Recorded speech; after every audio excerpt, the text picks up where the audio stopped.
Hello guys welcome back to my channel मोर आनंदर एक वीडियो को नुआ वीडियो को आपको स्वागत करुँची। तो ये वीडियो रे आम आरंभ करवा कौन ना आमर दशम श्रेणी जीव विज्ञान बा लाइफ साइंस प्रथम अध्याय आलोकपात करवा। तो चलते आरंभ करवा ना आम प्रथम अध्याय कौन थी ना पोषण पोषण कौन तार मान डेफिनेशन कौन पोषण केमी तार किपर कार्य कौन तो से विषय में विस्तृत भाव आलोकपात करवा। तो फास्ट ऑफ ऑल ये मुख्यांश को देती मुख्य प्रश्न देती कौन ना ये चैप्टर में खाद्यर प्रकारभेद श्वेतसार पुष्टिसार स्नेहसार धातुसार विटामिन जल पोषण प्रकारभेद आलोक संश्लेषण और मनुष्य पाकतंत्र ये विषय को बेसिकली आम आलोकपात करवा। तो तापर कौन मुख्य कथा वस्तु मुख्य कथा रे कौन अच्छी ना आमर जीव शरीर गठन बुद्धि ओके जीव शरीर गठन बुद्धि शक्ति आहरण और विभिन्न जीवन प्रक्रिया खाद्य एकांत आवश्यक। तो सी कौन कहला ना आमर मेन माने भेरी भेरी इंपोर्टेंट जो पॉइंट गुराक मुझे विषय पीडीएफ फॉर्मेट में कर देजी। तो मार जो लिंकटा मुझे आपको डिस्क्रिप्शन में देदेवी तो आप से नहीं तो डाउनलोड करेंगे। तो ये पीडीएफ देजी कौन ना फास्ट पॉइंट तो ये चैप्टर फास्ट एक नंबर क्वेश्चन यहाँ परीक्षा आसपे ना शरीर गठन बुद्धि शक्ति आहरण विभिन्न जीवन प्रक्रिया करने कौन आवश्यकता रही है तार आंसर हम कौन खाद्य।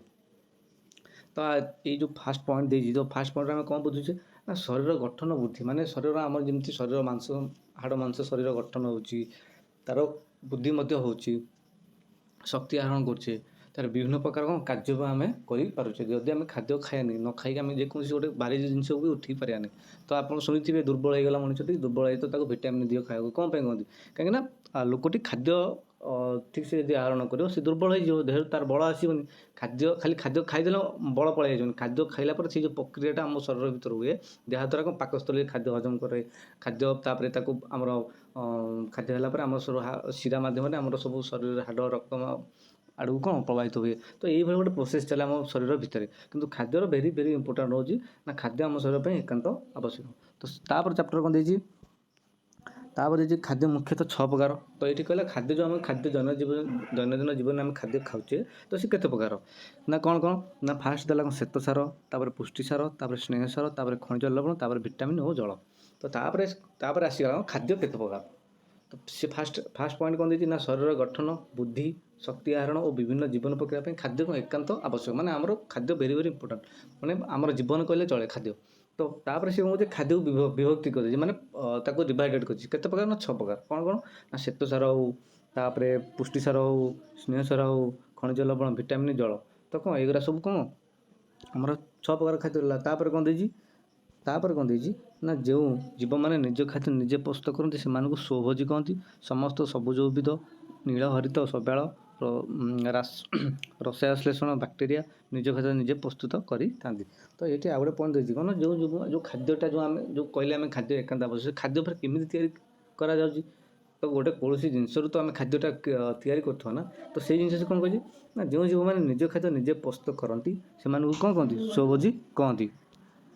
तो से कौन स्वभोजी कहती। तापर कौन देजी समस्त सबुज उद्भिद नील हरित शैवाल रसायश्लेषण बैक्टेरिया निज खाद्य निजे प्रस्तुत करी थांती। तो तापर देजी पॉइंट कौन ना जो मैंने खाद्य अन्य जीव बा उद्भिद पर निर्भर करती से परभोजी।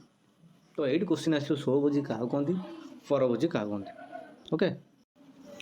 तो तापर नेक्स्ट पॉइंट कौन देजी नेक्स्ट पॉइंट देजी ना अन्य पर निर्भर कर बंचुवा जीव मान पोषण प्रणाली मुख्यतः 4 प्रकार। तो सी कहला कौन आम 2 प्रकार पढ़ले खाद्य किपर माने डिपेंडेबल उपर निर्भर उपर जो मैंने निजे करते स्वभोजी जो मैंने अन्य पर डिपेंडेबल से परभोजी कहते। से जो परजीवी माने परभोजी हाँ सॉरी परभोजी माने तो से कौन करते से जो खाद्य अन्य उपर निर्भर कर बंचुवा जीव मान जो पोषण प्रणाली से 4 प्रकार ना हूँ गोटे है प्राणी सम पोषण आउ गोटे मुक्तजीवी पोषण गोटे परजीवी पोषण आउ गोटे सहजीवी पोषण। तो वेरी वेरी इंपोर्टेंट यहाँ मन रखिए ये वेरी वेरी इंपोर्टेंट ये क्वेश्चन। तो ये क्वेश्चन आसो परभोजी प्रणाली रे जो जीव मैंने रही तो से जो पोषण प्रणाली केते प्रकार कौन कौन क्वेश्चन प्रथम आंसर कौन हम ना प्राणी सम पोषण मुक्तजीवी पोषण परजीवी पोषण सहजीवी पोषण ये केते प्रकार है 4 प्रकार है यहाँ परभोजी मानकर। तो नेक्स्ट कौन देजी नेक्स्ट देजी उद्भिद मानकर हरित लवक द्वारा आलोक शोषित हो जल और अंगारकाम्ल सहयोग श्वेतसार ଖାଦ୍ୟ ଜାତୀୟ ଖାଦ୍ୟ ତିଆରି ହୋଇଥିବାର ପ୍ରକ୍ରିୟାକୁ ଆଲୋକ ଶୋଷଣ କୁହାଯାଏ। ତ ସିଏ କ'ଣ କହିଛି ନା ଆଲୋକ ଶୋଷଣ କାହାକୁ କୁହନ୍ତି? ଓକେ, ତ ଆଲୋକ ଶୋଷଣ କାହାକୁ କୁହନ୍ତି? ସିଏ କ'ଣ କହିଲା ନା ଉଦ୍ଭିଦମାନଙ୍କ ଥିବା ହରିତ ଲବକ ଦ୍ୱାରା। ଓକେ, ଉଦ୍ଭିଦରେ ଯେଉଁ ପତ୍ରରେ ଆମର ହରିତ ଲବକ ଥାଏ ସିଏ କ'ଣ କରେ ନା ସୂର୍ଯ୍ୟଠାରୁ ଯେଉଁ ଆଲୋକ ଆସେ ତାକୁ କ'ଣ କରେ ଗ୍ରହଣ କରେ। ତାପରେ କ'ଣ ଦେଇଛି ଜଳ ଓ ଅଙ୍ଗାରକାମ୍ଳ ସହଯୋଗରେ ଶ୍ଵେତସାର ଜାତୀୟ ଖାଦ୍ୟ ତିଆରି ହେଉଥିବା ପ୍ରକ୍ରିୟାକୁ ଆଲୋକ ଶୋଷଣ କୁହାଯାଏ। ତ ଏଠି କ୍ୱେଶ୍ଚିନ୍ ଆସିଲା ଆଲୋକ ଶୋଷଣ କାହାକୁ କହନ୍ତି? ତ ଏଇଟା ମନେ ରଖିବେ, ଭେରି ଭେରି ଇମ୍ପୋର୍ଟାଣ୍ଟ। ଓକେ, ତାପରେ ନେକ୍ସଟ କ'ଣ ଦେଇଛି ନା ଆଲୋକ ଶୋଷଣ ମୁଖ୍ୟତଃ ଦୁଇ ପ୍ରକାର। ସେ ଯେଉଁ ଆଲୋକ ଶୋଷଣ ପ୍ରକ୍ରିୟାଟା ହେଉଛି ତାପରେ ସେ କ'ଣ କେତେ ପ୍ରକାର? ଦୁଇ ପ୍ରକାର। ସେ ଆଲୋକ ଶୋଷଣ ପ୍ରକ୍ରିୟା କ'ଣ ଆମେ ଜାଣିଲେ ଦୁଇ ପ୍ରକାର। ଗୋଟେ କ'ଣ ନା ଆଲୋକ ପ୍ରକ୍ରିୟା, ଆଉ ଗୋଟେ ଅନ୍ଧକାର ପ୍ରକ୍ରିୟା। ସେ ଆଲୋକ ଶୋଷଣରେ ଯେଉଁ ଖାଦ୍ୟ ଗ୍ରହଣ କରାଯିବା ତିଆରି କରାଯାଉଛି ସେ ଦୁଇ ପ୍ରକାର, ଗୋଟେ ଆଲୋକ ପ୍ରକ୍ରିୟା ଆଉ ଗୋଟେ ହେଲା କ'ଣ ଅନ୍ଧକାର ପ୍ରକ୍ରିୟା। ତ ଆଲୋକ ପ୍ରକ୍ରିୟାରେ କ୍ଲୋରୋଫିଲ୍ ଦ୍ୱାରା ଆଲୋକ ଶୋଷିତ ହୋଇ ରାସାୟନିକ ଶକ୍ତିରେ ପରିଣତ ହୁଏ। ଏହି ପ୍ରକ୍ରିୟାରେ ଜଳ ବିଘଟନ ଘଟି ଅମ୍ଳଜାନ ନିର୍ଗତ ହୁଏ। ତ ସିଏ ଯେଉଁ କହିଲା ଆଲୋକ ଶୋଷଣ ମାନେ ତ ଏଇଟା ବୁଝିବାକୁ ଟ୍ରାଏ କର। ଫାଷ୍ଟ କ'ଣ ହେଇଛି ନା ସିଏ କହିଲା କ'ଣ ଆଲୋକ ଶୋଷଣ କାହା କୁହନ୍ତି? ନା ସିଏ କହିଲା ଏଇ ଯେଉଁ ଏ ଗଛ ରହିଲା, ଓକେ, ଇଏ ହେଲା ଗଛ। ତ ଏଇ ଗଛରେ ଯେଉଁ ପତ୍ର ସବୁ ରହିଲା ଏ ପତ୍ରମାନଙ୍କ ହରିତ ଲବକ କ'ଣ କଲା ନା ଇଏ ସୂର୍ଯ୍ୟ, ଇଏ କ'ଣ ସୂର୍ଯ୍ୟ। ତ ସୂର୍ଯ୍ୟର ଯେଉଁ ଆଲୋକକୁ ହରିତ ଲବକ କ'ଣ କଲା ଶୋଷଣ କଲା। ଜଳ ଏବଂ ଯେଉଁ ଅଙ୍ଗାରକାମ୍ଳ, ଜଳ କ'ଣ H2, ଅଙ୍ଗାରକାମ୍ଳ କ'ଣ CO2। ତ ସିଏ କହିଲା କ'ଣ ନା ଏଇ ଯେଉଁ ଗଛଟି କ'ଣ କଲା ନା ସୂର୍ଯ୍ୟ ଆଲୋକରୁ କ'ଣ ସୂର୍ଯ୍ୟ କାର୍ବନ CO2 ତ ଏମାନଙ୍କ ସଂଯୋଗରେ ହୋଇ କ'ଣ ହେଉଛି ଶ୍ଵେତସାରଯୁକ୍ତ ଖାଦ୍ୟ ପ୍ରସ୍ତୁତ ହେଉଛି। ତ ଏହାକୁ ଆଲୋକ ଶୋଷଣ କୁହାଯାଏ। ତାପରେ ସେ କ'ଣ ଦେଇଥିଲା ନା ଇଏ ଆଲୋକ ଶୋଷଣ କେତେ ପ୍ରକାର ନା ଦୁଇ ପ୍ରକାର। କ'ଣ ନା ଗୋଟେ ଆଲୋକ ପ୍ରକ୍ରିୟା ଆଉ ଗୋଟେ ହେଲା ଅନ୍ଧକାର ପ୍ରକ୍ରିୟା। ତ ସିଏ କହିଲା ଦୁଇ ପ୍ରକାର ରହିଲା। ତ ଆଲୋକ ପ୍ରକ୍ରିୟାରେ କ'ଣ ହେଇଛି ନା ଆଲୋକ କ୍ଲୋରୋଫିଲ୍ ଦ୍ୱାରା ଆଲୋକ ଶୋଷିତ ହୋଇ ରାସାୟନିକ ସାର ପ୍ରସ୍ତୁତ ହୋଇ ଏହି ପ୍ରକ୍ରିୟାରେ ଜଳ ବିଘଟନ କ'ଣ ଅମ୍ଳଜାନ ହୋଇଥାଏ। ସେ କ୍ୱେଶ୍ଚିନ୍ ଆସିବ ଅମ୍ଳଜାନ କିପରି ବିଘଟିତ ହୁଏ। ଓକେ, ତ ତାପରେ ଆରମ୍ଭ କରିବା କ'ଣ ତ ଆଲୋକ ଶୋଷଣ କ'ଣ ନା ବେସିକାଲି ସେ କହିଲା ଇଏ ହେଲା ଗୋଟେ ଗଛର ପତ୍ରମାନ ଯେଉଁ ହରିତ ଲବକ ଥାଏ ଇଏ ହେଉଛି ସୂର୍ଯ୍ୟ। ତ ଏଇ ଯେଉଁ ସୂର୍ଯ୍ୟ କ'ଣ ସୂର୍ଯ୍ୟଠାରୁ ଯେଉଁ ଆଲୋକ ଆସିଲା ପତ୍ର ହରିତ ଲବକ କ'ଣ ତାକୁ ଗ୍ରହଣ କଲା। ତା ସାଙ୍ଗରେ କ'ଣ କଲା ନା ଜଳ H2O ଆଉ ଗୋଟେ କାର୍ବନ CO2। ତ ଏଇ ମିଶ୍ରଣ କ'ଣ ଗୋଟେ ଶ୍ଵେତସାରଯୁକ୍ତ ଖାଦ୍ୟ ପ୍ରସ୍ତୁତ ହେଲା। ତ ଏହାକୁ କ'ଣ ଆଲୋକ ଶୋଷଣ କହନ୍ତି। ତ ତାପରେ ସେ କହିଲା କ'ଣ ଏ ଆଲୋକ ଶୋଷଣ ଦୁଇ ପ୍ରକାର। କ'ଣ ନା ଗୋଟେ ହେଲା ଆଲୋକ ପ୍ରକ୍ରିୟା ଆଉ ଗୋଟେ ହେଲା ଅନ୍ଧକାର ପ୍ରକ୍ରିୟା। ତ ଆଲୋକ ପ୍ରକ୍ରିୟା କ'ଣ ହେଉଛି ନା କ୍ଲୋରୋଫିଲ୍ ନାମକ ଗୋଟେ ରାସାୟନିକ ସାର ଉପରେ ପରିଣତ ହୁଏ ଯେତେବେଳେ ଏହାକୁ କ'ଣ ଜଳ ବିଘଟନ ଘଟି ଅମ୍ଳଜାନ କ'ଣ ନିର୍ଗତ ହୁଏ। ତାପରେ ଅନ୍ଧକାର ପ୍ରକ୍ରିୟା କ'ଣ ନା ଆଲୋକ ଶୋଷଣ ଶକ୍ତି ବ୍ୟବହୃତ ହେଉଥିବା ଅଙ୍ଗାରକାମ୍ଳ ଅଣୁରୁ ଶର୍କରା ଜାତୀୟ ଖାଦ୍ୟ ପ୍ରସ୍ତୁତ କରାଯାଏ। ତ କ୍ୱେଶ୍ଚିନ୍ ମନେ ରଖ ଆଲୋକ ପ୍ରକ୍ରିୟାରେ କ'ଣ ହୁଏ, ଅନ୍ଧକାର ପ୍ରକ୍ରିୟାରେ କ'ଣ ହୁଏ। ତ ଆଲୋକ ପ୍ରକ୍ରିୟାରେ କ୍ଲୋରୋଫିଲ୍ ନାମକ ଯେଉଁ ଆଲୋକ ଶୋଷିତ ହୋଇ ରାସାୟନିକ ସାରରେ ପ୍ରସ୍ତୁତ ଏହି ପ୍ରକ୍ରିୟାରେ କ'ଣ ଜଳର ବିଘଟନ ଘଟି ଅମ୍ଳଜାନ ନିର୍ଗତ ହୁଏ ଆଲୋକ ପ୍ରକ୍ରିୟାରେ। ଅନ୍ଧକାର ପ୍ରକ୍ରିୟା କ'ଣ ନା ଆଲୋକ ଶକ୍ତି ବ୍ୟବହାର କରି ଅଙ୍ଗାରକାମ୍ଳ ଅଣୁରୁ ଶର୍କରା ଜାତୀୟ ଖାଦ୍ୟ ପ୍ରସ୍ତୁତ କରାଯାଏ। ତ ଆଲୋକ ପ୍ରକ୍ରିୟାରେ କ'ଣ ଅମ୍ଳଜାନ ବାହାରୁଛି, ଅନ୍ଧକାର ପ୍ରକ୍ରିୟା ଶର୍କରା ଜାତୀୟ ଖାଦ୍ୟ ବାହାରୁଛି। ତ ତାପରେ ନେକ୍ସଟ ଯିବା କ'ଣ ଦେଇଛି ନା ମଣିଷର ପାକନଳୀର ଆରମ୍ଭ ପାଟିରୁ ଓ ଶେଷ ମଳଦ୍ୱାର ହୋଇଥାଏ। ତ ସେ କହିଲା ଯେଉଁ ପାକନଳୀଟା କେଉଁଠି ଆରମ୍ଭ ନା ପାଟିରୁ ଆରମ୍ଭ ହୋଇ ମଳଦ୍ୱାର ପର୍ଯ୍ୟନ୍ତ କ'ଣ ଥାଏ। ଏହାର ଲମ୍ବ କେତେ 6ରୁ 9 ମିଟର। ତ ଭେରି ଭେରି ଇମ୍ପୋର୍ଟାଣ୍ଟ କ୍ୱେଶ୍ଚିନ୍ ଆସିବ ଆମର ଯେଉଁ ପାକନଳୀର ଲମ୍ବ କେତେ ହେବ 6ରୁ 9 ମିଟର। ଏଇଟା ଭେରି ଭେରି ଇମ୍ପୋର୍ଟାଣ୍ଟ, ଏଇଟା ମନେ ରଖିବେ। ଓକେ, ତାପରେ କ'ଣ ଦେଇଛି ପାକନଳୀର ବିଭିନ୍ନ ଅଂଶ ହେଉଛି ମୁଖ ଗହ୍ୱର, ଗ୍ରସନୀ, ନିଗଳ, ପାକସ୍ଥଳୀ, କ୍ଷୁଦ୍ରାନ୍ତ, ବୃହତନ୍ତ୍ର ଓ ମଳାଶୟ। ତାର ସିଏ କହିଲା ଯେଉଁ ପାକନଳୀଟା ତାର ସବୁ ପାର୍ଟ କହିଛି। କ'ଣ ପାର୍ଟ ରହିଲା, କ'ଣ ପାର୍ଟ ଅଛି ନା ପାକନଳୀ କ'ଣ ରହିଛି ଗୋଟେ ହେଲା ମୁଖ୍ୟ ଆମ ଯେଉଁ ମୁହଁ, ଗ୍ରସନୀ, ତାପରେ ନିଗଳ, ପାକସ୍ଥଳୀ, କ୍ଷୁଦ୍ରାନ୍ତ, ବୃହତନ୍ତ୍ର, ମଳାଶୟ। ତ ଏଗୁଡ଼ା କ'ଣ ଏଇସବୁ ହେଉଛି ପାକନଳୀର ଗୋଟେ ଅଂଶ। ତା ଜଟିଳ ଖାଦ୍ୟ ମୁଖ ଗହ୍ୱର, ପାକସ୍ଥଳୀ, କ୍ଷୁଦ୍ରାନ୍ତରେ ଏନଜାଇମ୍ ସାହାଯ୍ୟରେ ସରଳୀକୃତ ହୋଇଥାଏ। ତ ସିଏ କହିଲା କ'ଣ ଆମେ ସିନା ଯେଉଁ ଖାଦ୍ୟ ଖାଉଛେ ତ ସେଇଟା ଶୀଘ୍ର ହଜମ ହେଇଯାଉଛି। ଗୋଟେ ଦେଖିବ ଯେଉଁମାନେ ବେସିକାଲି ଆମର ଯେଉଁ ମଟନ୍ ହେଉଛି କି ଗୋଟେ ହେଭି ଜିନିଷ ଫୁଡ଼ ଆମେ ଖାଇଦେଉଛେ ତ ଶୀଘ୍ର ହଜମ ହେଉନି। ସେଥିପାଇଁ ଆମର କ'ଣ ଗୋଟେ ଆକୁଡ଼ି ଟାଇପ୍ର ଆସେ ତ ଆମେ ପାଣି ପିଏ। ତ ଏ ଦ୍ୱାରା କ'ଣ ଧୀରେ ଧୀରେ ହଜମ ହୁଏ, ଖାଇସାରିଲା ପରେ ଆମେ ବି ଚଲାବୁଲା କରେ।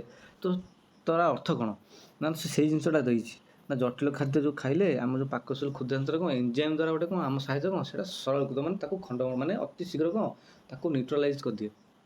ତ ଏନଜାଇମ୍ ପ୍ରକ୍ରିୟାରେ କ'ଣ ହୁଏ ସେଇଟା ସରଳୀକୃତ ହୋଇଥାଏ।